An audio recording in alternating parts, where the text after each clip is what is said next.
So what are some of my favorite memories of the 4th of July at the parks?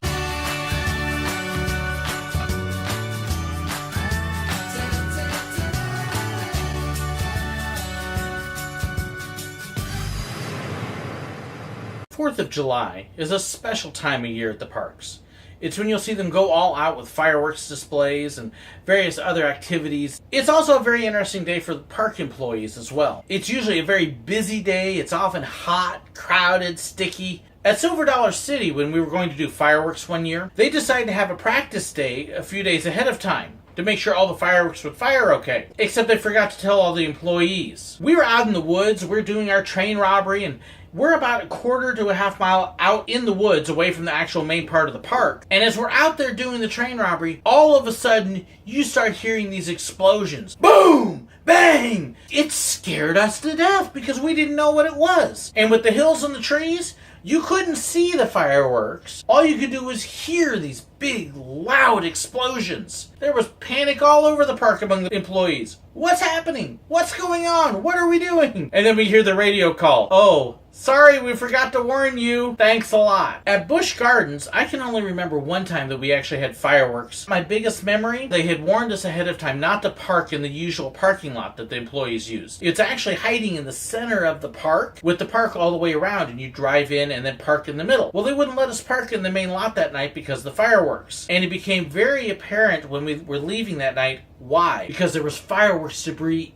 everywhere. All sorts of ash and pieces of paper and cardboard and burnt items because of all the fallout from the fireworks that fallen there. It was a good lesson why you don't want to be under fireworks when they're exploding. At Disney, though, we always enjoyed 4th of July. In fact, where I live, we could actually go to a little ridge where there was an elementary school there, and we could sit down and we could look out over the ridge, big old flat Florida. You could look out and you could see the Magic Kingdom fireworks, the Epcot fireworks, Hollywood Studios fireworks, Universal's fireworks, SeaWorld's fireworks, Kissimmee's fireworks. There was just fireworks all over out there. It was absolutely gorgeous. But my biggest memory of working in the parks on the 4th was actually at the Magic Kingdom. We had one year that they decided to have a huge citizenship event where they invited, I believe it was 1,000 people to all be sworn in as citizens up at Cinderella's castle. They set the chairs up all around the castle and had somebody standing on the castle stage actually leading them in an oath of citizenship. So you had the whole castle courtyard full, and every place around where these people were was their friends and family that were all there to see them get sworn in as citizens. I was up at the other end of Main Street shooting pictures as a photographer. I remember looking out and we could actually hear the speakers and the citizenship ceremony as it was going on. And I can remember being up there and listening to the ceremony, thinking how neat this is. And then in the middle of it, Florida does exactly what it does in the middle of summer a lot of days. Without warning, it rained. It didn't just rain. It poured. 1 second it was sunny and bright, and the next thing it is raining so hard you can't see 50 feet in front of you. And these poor people are all sitting out there in front of the castle with no cover, no shelter, no way to get away from it. And it pours! Thankfully, it was a short one. It only lasted about 5 to 10 minutes and then it quit again. But I can't help but think how wet they all were. Then they kicked back in with the ceremony and they finished it up. It was the first time I think they had ever done something like that. So they actually commemorated it in the Eyes and Ears magazine. They came out a little bit later. This is the employee newsletter. This is actually the only issue of Eyes and Ears that I ever made it on as well. Yeah, I'm